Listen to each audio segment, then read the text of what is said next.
Cena does the rap gimmick, and I'm busting out the bling. Here's my Wordlife pendant, or keychain, or necklace, I don't know what to call it. I got this, I can't get it off.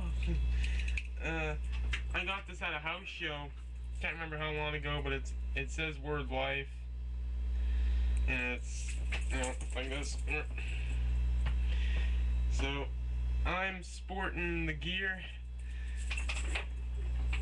So John Cena breaks out the Wordlife rapper gimmick. A one-time only on The Rock. The Rock came out last week and everybody was thrilled. Everybody was going excited. And everybody had been electrified by The Rock. Now, I'm just another person who's in a room, in their bedroom, in their bathroom, in their closet, in their basement, in their friend's house, in their mom's house, in their own house, just plugging in a camera or a webcam and pressing record and stating what I think. And I think that, you know, The Rock coming out last night truly kicked off Wrestlemania, because WrestleMania is when the stars come out, when things that wouldn't happen at your TLC pay-per-views, at your Fatal 4-Way pay-per-views, your pay-per-views that are in March, April, and May, or January, February, March. Well, WrestleMania is in April, and March is in that WrestleMania season, so maybe that was a little poor, what would be better to say? Maybe June, July, August. Well, SummerSlam, and SummerSlam, usually the build-up can be fairly well. But you know what I'm trying to get at those pay-per-views that maybe aren't really as exclusive, because at one time, for the WWE, back then, the WWF, their big pay-per-views were Royal Rumble, Survivor Series, SummerSlam, Mania. And then they started putting in all these pay-per-views in between. Backlash, No Mercy, Unforgiven, No Way Out, and none of those titles I don't think exist anymore. But, you know, they started filling those in to fill up the gaps in between these pay-per-views. And basically, now the big pay-per-views are SummerSlam, Mania, and Rumble. And then all the other ones are depending on what they book for it and all that. But basically, Mania is when things get big, the big guns come out, and the show goes all out, because it's the biggest show of the year. So they go all out. And The Rock coming out kicked that off. And of course, we know that there is some real tension between The Rock and Cena. John Cena came out and said, I think basically that The Rock had abandoned wrestling and forgot where he came from and who made him famous and all this stuff. So there's that. I think there's, you know, that real life animosity between them. And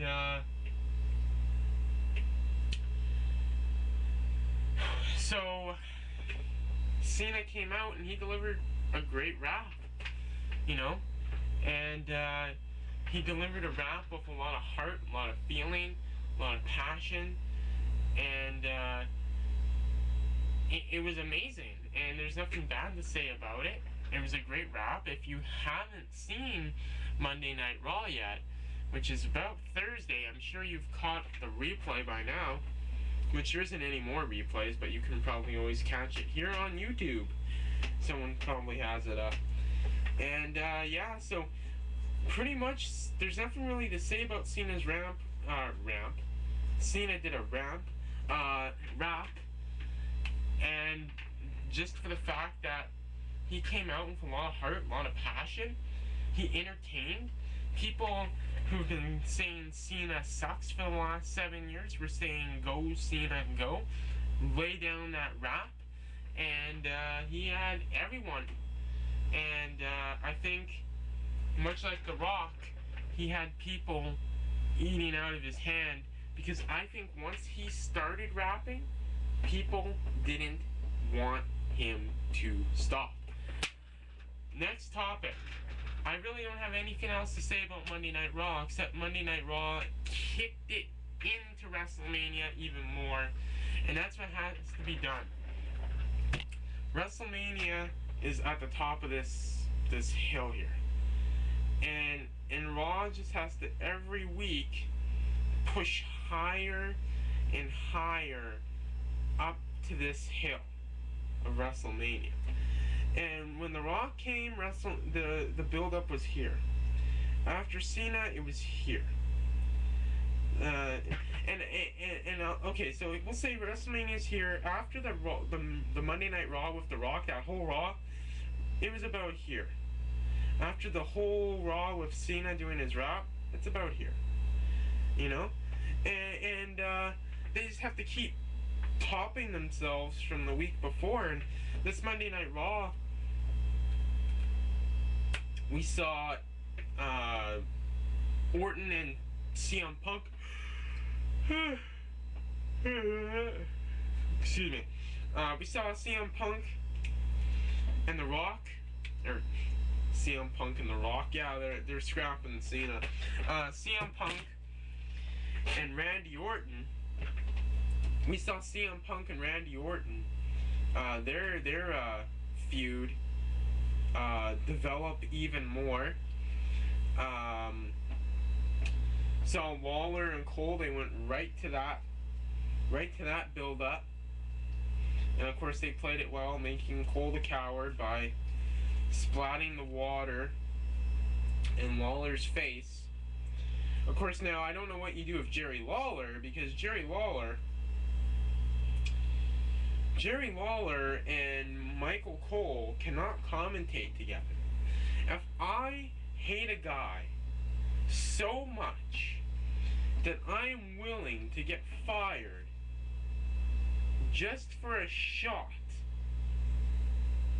to beat the crap out of him, and I am told that I will get to beat the crap out of him in 5 weeks, but I'm told I have to work with him for those 5 weeks, it's not going to happen. I'm not going to be able to restrain myself. So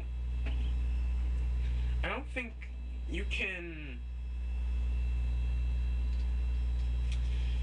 have them necessarily doing the commentary together.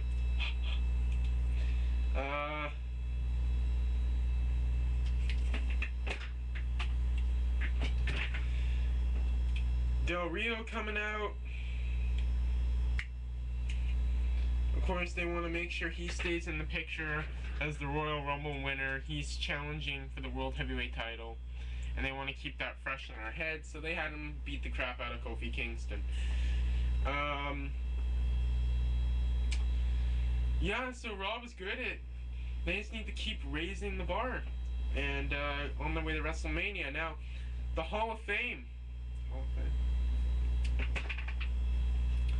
The Hall of Fame, we found out another inductee, and he's Hacksaw Jim Duggan. And so that now makes HBK and Hacksaw Jim Duggan. And Hacksaw is going to be inducted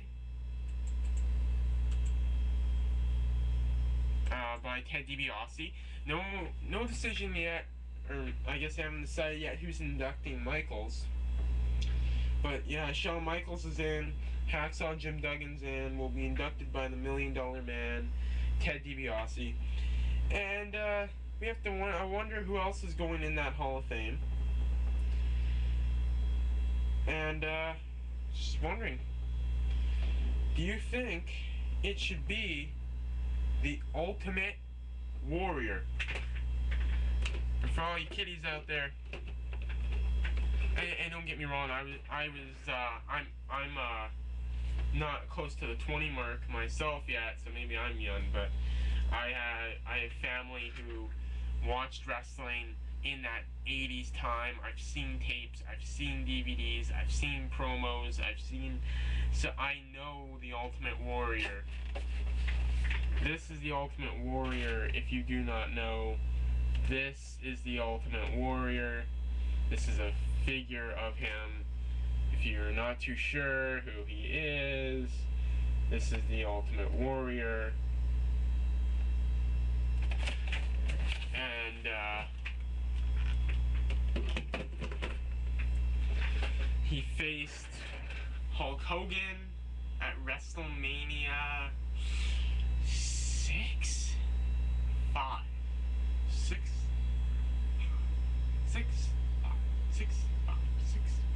And I think it was Wrestlemania 6. And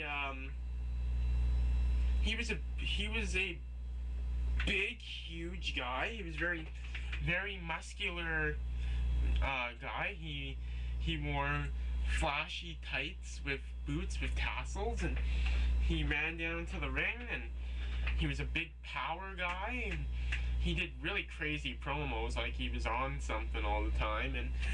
And WrestleMania 6, he faced Hogan. It was Intercontinental title versus WWE at the time F title, and Ultimate Warrior won to become the WWF championship, to become the WWF at the time, respectively, the WWF champion and the WWF Intercontinental champion. So WrestleMania 6, Warrior faces Hogan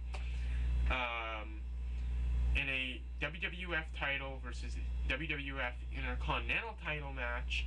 Warrior wins, becomes the WWF champion and the WWF Intercontinental champion, and that was kind of like passing the torch to Warrior.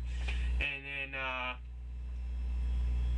then Warrior had it for a while, and then people feel he dropped it. He went to WCW, and I gotta shut up my glasses again. He went to WCW, and I remember him doing a feud with Hogan during the time of the NWO, and I think Warrior just really botched it. I remember the match. Apparently the match was bad, and he was bringing up a lot of stuff of their WWF stuff, which the stuff he brought up was kind of like, well, why would then people care to watch this feud if you brought this up? So but the thing is that the Ultimate Warrior was still a major name in the 1980s, you know, 1980s, 1990s, because a man named Triple H faced the Ultimate Warrior, I think, for the Intercontinental Championship at WrestleMania. I'm not too sure. He was on Triple H at the time. He was Hunter Hearst Helmsley, which of course spells Triple H, but he was his rich, snobby Greenwich, Connecticut gimmick character. But the point is, the Ultimate Warrior is a name people always remember, and he is a part of WWF history. He served a purpose. He's a part of history, and I think he needs to be honored, whether he was on steroids or whether he dropped the ball at one point or another. The point is that at a point he was a major part. He was a name. He did contribute to the World Wrestling Federation, to pro wrestling, to something we love, and he should be inducted into the Hall of Fame.